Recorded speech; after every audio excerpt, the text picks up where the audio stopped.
तत्सवितुर्वरेण्यं भर्गो देवस्य धीमहि धियो यो नः प्रचोदयात्। बंधुओं, आज हम एक विषय पर विचार करेंगे और वह विषय है मैं कौन हूँ। मैं कौन हूँ शब्द बहुत ही सरल विषय है। इसमें जो भाव है, विचार है, प्रश्न है, वह हमें पूरी तरह समझ में आ जाता है कि हम स्वयं को, अपने आप को जानना चाहते हैं।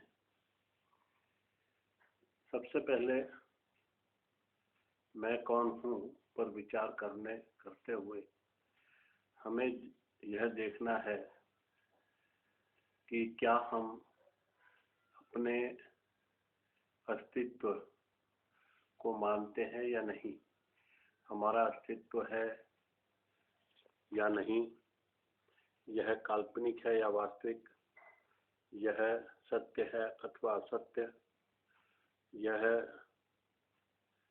कल्पना है या यथार्थ। तो इस पर विचार करते हुए जब हम चिंतन करते हैं तो यह तथ्य सामने आता है कि हमारा अस्तित्व यथार्थ है, सत्य है, कल्पना नहीं अपितु वास्तविकता है।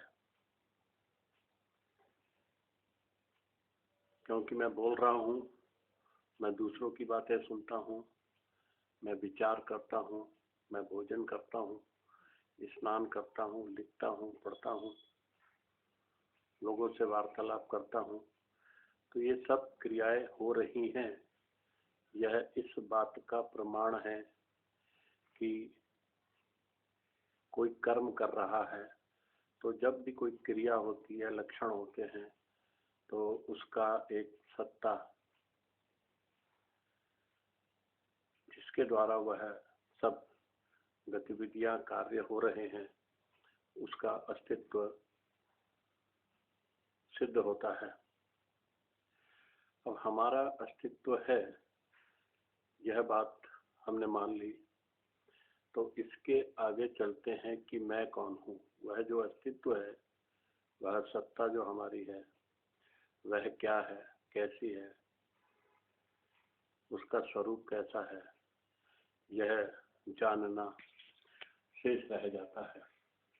और जब उस सत्ता का पूर्ण स्वरूप और यथार्थ स्थिति का ज्ञान हम कर लेते हैं तो इस प्रश्न का उत्तर पूरा हो जाता है। तो आइए प्रयास करते हैं कि इस सत्ता के बारे में जानें। बंधुओं, हम एक दूसरे को देख रहे हैं। मैं यदि पूछूं कि क्या आप मुझे देख रहे हैं, तो आपका उत्तर होगा कि हाँ, हम अपनी आंखों से आपको देखते हैं। आप करीब 5.5 पौने 6 फीट ऊंचाई आपकी है, हाइट है। आपका रंग श्याम वर्ण है। आप की 2 आंखें, नाक, कान, सिर, गला, पूरा शरीर जैसा मानव का होता है, 2 हाथ, 2 पैर, उदर, यह सब दिखाई दे रहा है। और यहाँ जितने लोग हैं उन सबसे भिन्न आकृति, जिसको आइडेंटिफाई किया सके अन्यों से, वह आकृति आपकी भिन्न है। 2 एक जैसे समरूप नहीं है कि जिससे कि आप में और दूसरे में अंतर करने में कहीं कोई कठिनाई हो। तो यह जो शरीर है, भिन्न भिन्न इसमें अंग है, आँख, नाक, कान, गला, पैर, हाथ आदि आदि। तो क्या यही हम हैं अथवा इससे भिन्न है, इस पर भी विचार करना उपयुक्त है। तो बंधुओं, यह शरीर ही हम हैं या इससे भिन्न है? तो शरीर के बारे में देखते हैं कि हम प्रयोग में लाते हैं, यह मेरा हाथ है, ये मेरा पैर है, यह मेरा सिर है, यह नासिका है, यह आंखें, ये दो कर्ण है, मुख है जिससे मैं बोलता हूँ, भोजन करता हूँ, और मेरे अंदर जीवा है जिससे मैं स्वाद लेता हूँ, मैं स्वाद लेता हूँ। जीवा स्वाद नहीं लेती और यह शरीर स्वाद लेता है, यह भी हम कभी नहीं कहते। अपितु मैं स्वाद लेता हूँ, मैं चलता हूँ, चिंतन करता हूँ। तो वो मैं क्या है? वो मैं पूरा शरीर है, कोई एक अंग प्रत्यंग है, या इससे भिन्न है? यह प्रश्न है। तो जब हम कहते हैं कि यह मेरा शरीर है, तो मेरा, मेरी पुस्तक है, मेरा घर है, मेरे परिवार है। तो जिस प्रकार से मेरा परिवार मैं नहीं, मेरा घर मैं नहीं, मेरी पुस्तक मैं नहीं, तो मेरा शरीर भी मैं नहीं। बहुत सूक्ष्म बात है, इसको बहुत अच्छी तरह से समझना है कि मेरा शरीर, मेरा हाथ, मेरा पैर, मेरे अंग, यह मेरे हैं, निश्चित रूप से सत्य है, परंतु यह मैं नहीं। मैं के मेरे हैं, मैं अन्य है, और उस मैं के का यह शरीर है, उस मैं के यह अंग है। तो यह थोड़ा अंतर भाषा ही अपने आप हमें बता रही है। तो यह स्वीकार करना उचित होगा कि मेरा शरीर और मेरे सभी अंग मेरे हैं, परंतु यह मैं नहीं है। अब और पीछे चलते हैं शरीर के बाद मैं की ओर। तो फिर वह मैं क्या है, इसको कैसे आइडेंटिफाई करें? तो बंधुओं, मैं आपके सामने बोल रहा हूँ, यह मेरा शरीर बोल रहा है? कदापि नहीं। तो जो मैं बोल रहा है उसमें वाणी का प्रयोग हो रहा है, जीवा का प्रयोग हो रहा है, कहीं ना कहीं हम सब अनुभव करते हैं, मस्तिष्क का प्रयोग हो रहा है, हम चिंतन कर रहे हैं, आप सुन रहे हैं तो कानों से श्रवण कर रहे हैं। तो मैं बोलने वाला, सुनने वाला, आपकी स्थिति सुनने की है, मेरी बोलने की है, चिंतन करके बोल रहा हूँ और आप भी मस्तिष्क का प्रयोग करके उसको समझने का प्रयास कर रहे हैं। तो मैं वह है जो सुनता है, जो बोलता है, जो चिंतन करता है, विचार करता है, वह मैं हूँ।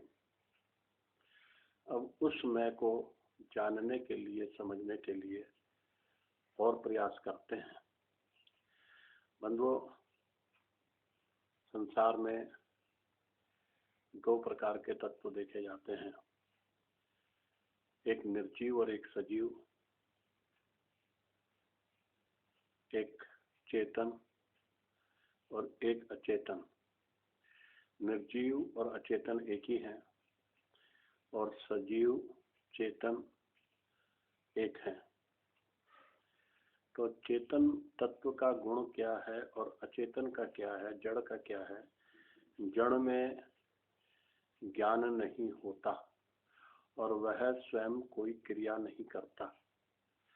जैसे कि विज्ञान का नियम है कि जो पदार्थ जिस अवस्था में है उसी में सदा रहेगा, जब तक कि उस पर कोई बाह्य बल या शक्ति का प्रयोग न किया जाए।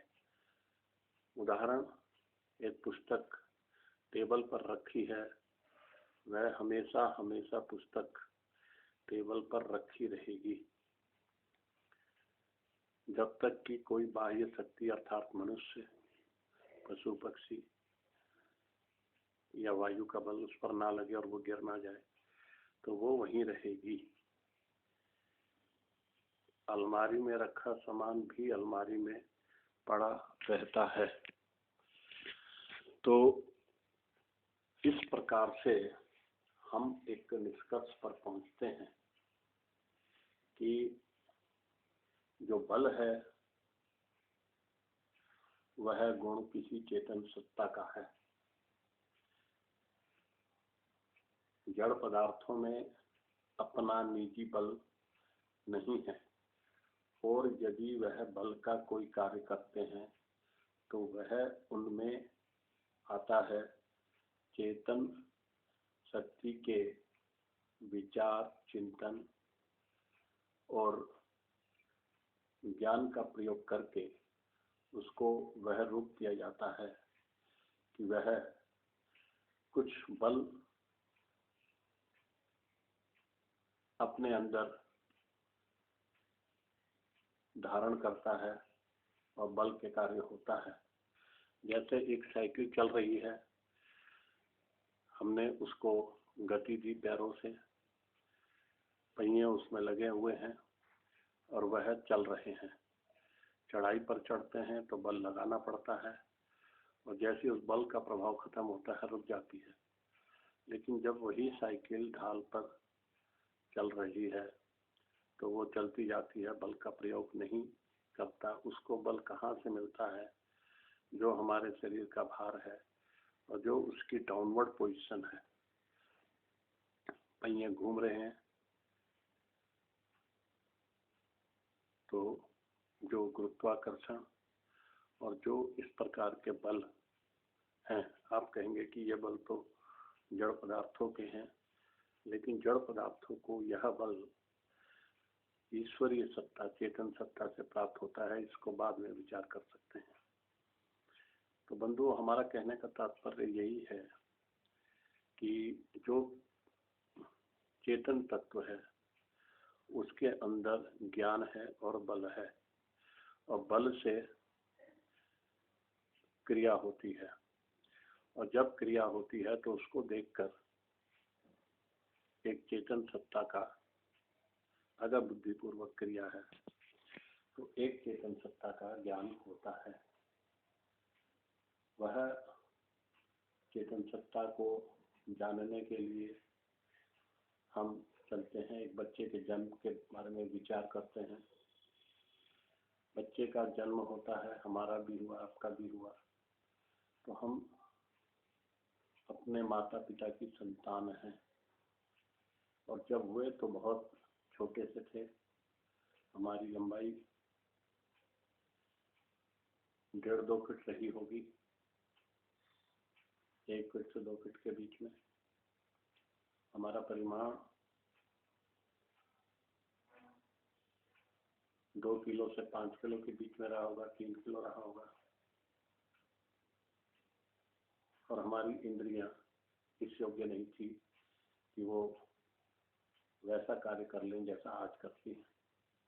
धीरे धीरे हमने बल अर्जित की, शक्ति अर्जित की, शरीर में वृद्धि हुई, और उस आत्मा के कारण जो शरीर में संरचना उसकी ठीक ठाक हुई तो उसमें आत्मिक बल ने कार्य करना शुरू किया। तो बंधुओं, मेरा कहने का तात्पर्य सिर्फ यह है कि जो बच्चा है बहुत छोटा होता है, शरीर का परिमाण भी छोटा होता है, लेकिन उससे भी पूर्व उसका निर्माण माता के गर्भ में होता है। और जब वो गर्भ की आरंभ अवस्था है, 10 महीने का गर्भ हमारे हिंदी मासों के हिसाब से होता है, अंग्रेजी के डॉक्टर उसको 9 महीने कह देते हैं, और 9 महीने की तारीख के बाद वो कभी भी उसका जन्म हो जाता है, और हिंदी तिथियों के अनुसार वो अवधि 10 माह की होती है। तो वो 10 माह पूर्व या 9 माह पूर्व जब शरीर में माता के गर्भ में होता है तो उसका आकार, उसका स्थिति और भी छोटी लंबाई चौड़ाई ऊंचाई के हिसाब से होती है। तो वही चीज बढ़कर बाहर आती है और फिर संसार में आकर बढ़ते बढ़ते बढ़ते, जैसा कि हम और आप हैं, कोई 5 फुट का, 4.5 फुट का, 5.5 और 6.5 फुट तक के मनुष्य हम लोग देखते हैं। तो हम जो है, मैं जो शरीर से भिन्न है, जिसको अभी हमने पता किया, तो वह माता के शरीर में आता है तो उसका आकार बहुत सूक्ष्म, बहुत छोटा होता है, क्योंकि गर्भ में जो शुरू की स्थिति है वह एक जल के बूंद के समान उसमें वह होता है। तो उस छोटे से आकार के हम हैं जो समय और खान पान, अन्न आदि से इस रूप में आए हैं। तो हम बहुत छोटे हैं और अब लेते हैं मृत्यु का दृश्य। मृत्यु में जब मरते हैं तो पूरा का पूरा शरीर, पार्थिव शरीर पृथ्वी पर बिस्तर पर पड़ा होता है और शरीर में से एक पदार्थ जो कि मैं है वह निकल जाता है। और वह चेतन तत्व जब निकलता है तो हमारी आंखें बारीक से बारीक चीज को देख लेती हैं। हम लोग एक छोटे से तिनके को देख लेते हैं। अगर कहीं प्रकाश की कोई किरण बंद कमरे में आ रही है तो उसमें जो वायु के कण हैं वह भी दिखाई दे जाते हैं। परंतु जब शरीर से चेतन तत्व, जिसको आत्मा कहते हैं, वह निकलता है और मृत्यु होती है, तो जो प्रकाश की किरण में कमरे के कण दिखाई देते हैं, आत्मा जब निकलता है वह भी दिखाई नहीं देता। तो इसका अर्थ यह है कि वह वायु के कणों से भी अत्यंत सूक्ष्म है, जो निकल गया पदार्थ, जिसकी उपस्थिति में ये शरीर चलता फिरता था, बोलता था, सुनता था, विचार करता था और नाना कार्य करता था, वह सब बंद हो जाते हैं, क्योंकि वह सभी कार्य उसी के द्वारा संचालित होते थे, किए जा रहे थे। उसकी उपस्थिति ही जीवित होने का प्रमाण था। और जीवित शब्द भी अपने आप में बहुत ही उत्तम शब्द है। जीवित यानी कोई जीव है इसमें शरीर में विद्यमान, तो यह जीवित है। और वह जीव निकल गया तो यह जीवित नहीं है, यानी जीव नहीं है। जीव नहीं का मतलब मृत्यु, जीव है का मतलब जीवन, जीवित। तो बंधु इतना सूक्ष्म है कि वो आंखों से दिखाई नहीं देता। वह वायु के अंदर जो कण सूक्ष्म होते हैं, जो आंखों से दिखाई देते हैं, वह अत्यंत सूक्ष्म कण से भी अत्यंत सूक्ष्म यह हमारा आत्मा, जीवात्मा, वह चेतन तत्व जो बोलता है, सुनता है, हंसता है, रोता है, प्रसन्न होता है, सुख का अनुभव करता है, आनंद का अनुभव करता है, वह उसका आकार है। तो हम मैं कौन हूं के प्रश्न के उत्तर में यहाँ तक पहुंच गए कि जीवात्मा अत्यंत सूक्ष्म है, चेतन तत्व है जो इस शरीर में रहता है। अब आइए अपनी तर्क बुद्धि, विवेक शक्ति का और ऊहापोह के द्वारा इस जीवात्मा के, इस चेतन तत्व के, आत्मा के अन्य पक्षों पर, अन्य पहलुओं पर, स्वरूप पर प्रकाश डालते हैं, चिंतन करते हैं। तो बंधुओं, एक ही सर्वव्यापक होती, सब जगह विद्यमान होती है। जैसे वायु बहुत दूर दूर तक है, तो इसको हम यह नहीं कह सकते कि ये किसी छोटे से स्थान पर है, इसका निवास है, बल्कि सर्वत्र फैला हुआ है, तो व्यापक है। लेकिन जो चीज व्यापक है वह जरूरी नहीं कि सर्वव्यापक हो। वायु सर्वव्यापक नहीं है, क्योंकि यह वायु अगर अंतरिक्ष में जाते हैं तो ऊपर कुछ मिल जाने के बाद समाप्त हो जाती है, तो इसको व्यापक कह सकते हैं। और जो सब जगह है उसको सर्वव्यापक कहा जाता है। लेकिन जो व्यापक भी नहीं है, सर्वव्यापक भी नहीं है, केवल एक स्थान पर है, तो वह एकदेशी है।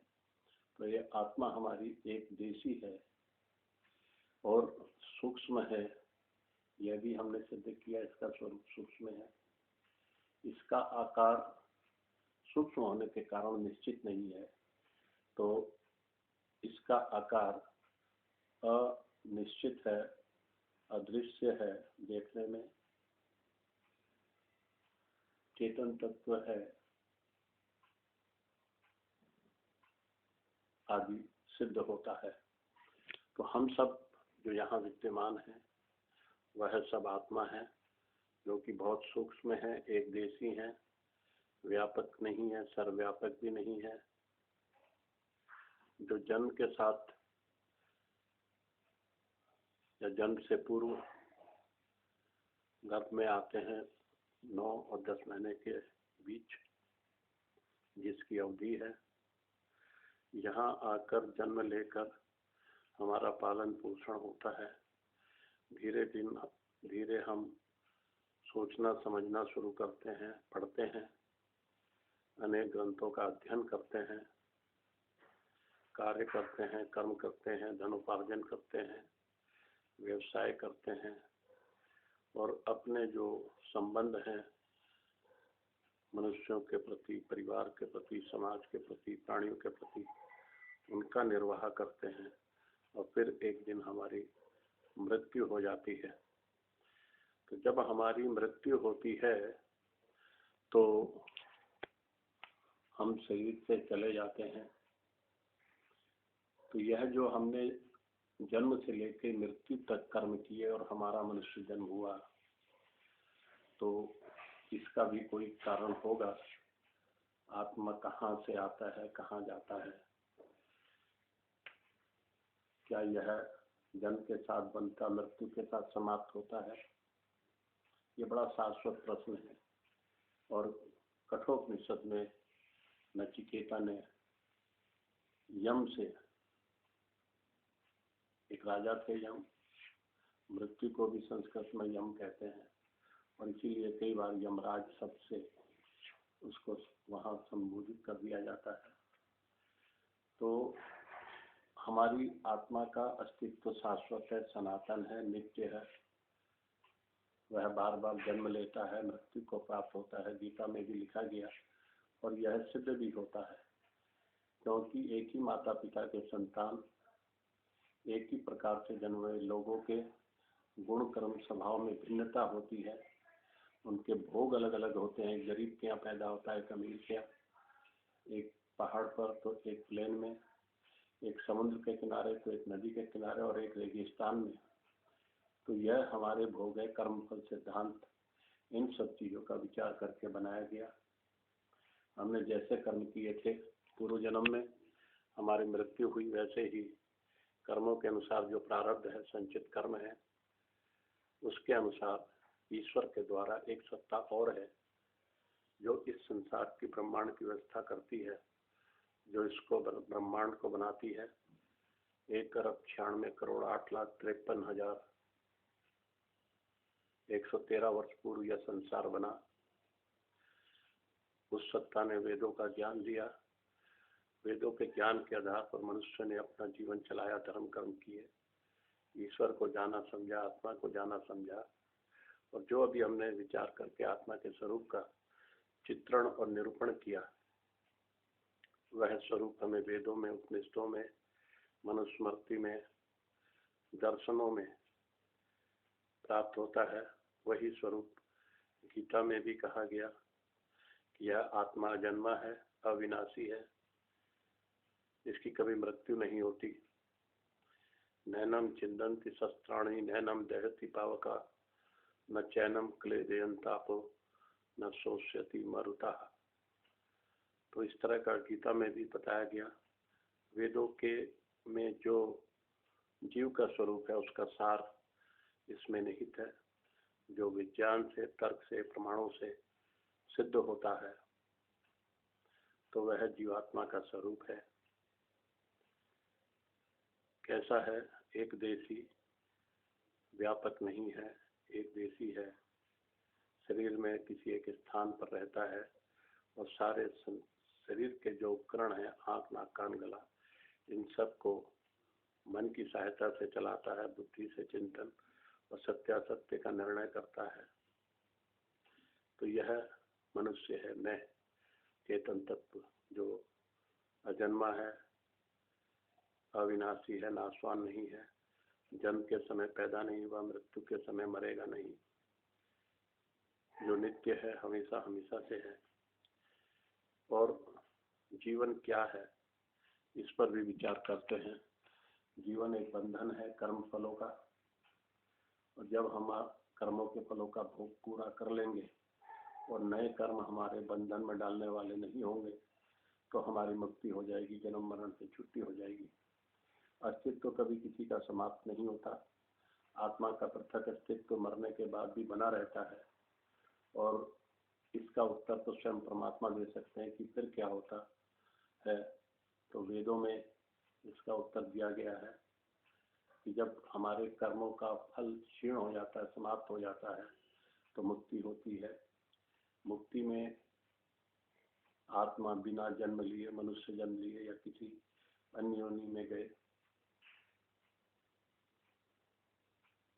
ईश्वर के सानिध्य में रहता है और अविचल गति करता है, जहाँ चाहता है वहाँ जाता है। उसको एक संकल्प शरीर प्राप्त रहता है जो इस भौतिक शरीर से भिन्न है, और उसमें ईश्वर के सानिध्य से पूर्ण आनंद को भोगता है। हम जो भी आनंद भोगते हैं वो शरीर से नहीं भोगते, इंद्रियों के द्वारा ग्रहण करते हैं, क्योंकि आत्मा इंद्रियों के द्वारा ग्रहण करता है और वहाँ इंद्रियों की अपेक्षा नहीं होती। ईश्वर के सानिध्य से ईश्वर में आनंद भरपूर है। वही आनंद हम इंद्रियों से, भौतिक पदार्थों के माध्यम से, उसकी एक झलक, एक छाया उसमें होती है जिसका हम उपभोग करते हैं। उसी का उपभोग आनंद का, पूर्ण आनंद जिसमें परमात्मा है, हम ईश्वर के सानिध्य से मुक्ति की अवस्था में भोगते हैं। और उसकी अवधि हमारे शास्त्रों के अनुसार जो वर्तमान समय अवधि है वर्ष की, 31 नील 40 खरब 10 अरब वर्षों की होती है। फिर पुनर्जन्म होता है, जन्म होता है, और फिर कर्मफल का सिलसिला शुरू होता है। तो बंधुओं, हमने मैं के स्वरूप पर विचार किया और ये पाया कि हम एक चेतन तत्व हैं जो इस शरीर के अंदर है। इस शरीर मैं नहीं है। मैं कौन हूँ? मैं इससे भिन्न हूँ, एक चेतन आत्मा हूँ जो अजन्मा है, अविनाशी है, अत्यंत सूक्ष्म है, एक देशी है। कर्म फलों का जो बंधन है उसके अनुसार पिछले जन्मों में मरकर, मृत्यु को प्राप्त होकर पिछले जन्म में इस जीवन में आया है। यहाँ से मृत्यु होगी। कर्म फल के आधार पर हमारा भविष्य निर्धारित होगा। हम अच्छे कर्मों को करके, समाधि प्राप्त करके ईश्वर साक्षात्कार कर लेते हैं तो मोक्ष के अधिकारी हो जाते हैं। यदि ऐसा नहीं करते और बहुत ही अच्छे अच्छे कर्म करते हैं तो फिर अगले जन्मों में मनुष्य योनि के अधिकारी बनते हैं।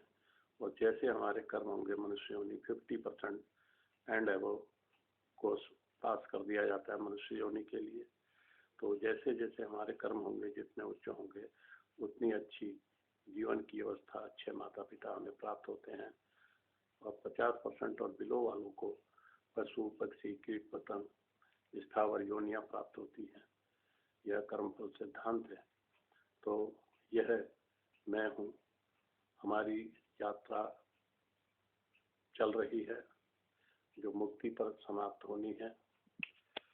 हमें वेदादि शास्त्रों का, उपनिषदों का, अन्य ग्रंथों का, सत्यार्थ प्रकाश, ऋग्वेदादि भाष्य भूमिका का अध्ययन करना चाहिए और हमें वर्तमान जीवन में सुख और आनंद जो कि योग में भरपूर मिलता है उसको प्राप्त करते हुए, अच्छे कर्म करते हुए, अपना बंधनों को काटते हुए, कर्म के फलों को भोग कर ईश्वर का सानिध्य का आनंद लेते हुए ईश्वर साक्षात्कार करके मोक्ष को प्राप्त करना है, वही सबसे बड़ी दौलत है, सबसे बड़ा धन है। धर्म अर्थ काम मोक्ष की प्राप्ति जिस व्यक्ति को होती है वही भाग्यशाली है, सौभाग्यशाली है, वही धीर है, विवेकी है, सज्जन है, ज्ञानी है। और यदि ऐसा नहीं करते तो हम समझते हैं बहुत व्यक्ति अभागा है, अविवेकशील है, अज्ञानी है, अपने पैरों पर कुल्हाड़ी चला रहा है। तो बंधुओं, मैं कौन हूँ का उत्तर हमने आपको दिया। आप शायद स्वयं से परिचित हुए होंगे। अगर आपको हमारे विचार अच्छे लगे तो इस पर्ची पर लिख दीजिए कि सहमति है, और अगर सहमति नहीं है तो जो भी शंकाएं हैं, यह पेपर है, 5 मिनट का समय है, आप लिखकर यह पेपर दे दीजिए, अपना नाम, ईमेल लिख दीजिए। हम कोशिश करेंगे कि आपका समाधान कर पाए, जिससे कि हम सबका जीवन बहुत सुखमय, आनंदमय हो और भविष्य भी हमारा सुनिश्चित हो। हम मोक्ष की ओर बढ़ें, हमारा पतन ना हो, उन्नति हो। इन शब्दों के साथ इस वार्ता को विराम देते हैं। ओम सम। अब शांति पाठ। ओम द्यौ शांतिरंतरिक्षम शांति पृथ्वी शांतिरापः शांतिरोषधयः शांतिः वनस्पतयः शांतिर्विश्वे देवा शांतिर्ब्रह्म शांति सर्वं शांति शांतिरेव शांति सामा शांतिरेधि।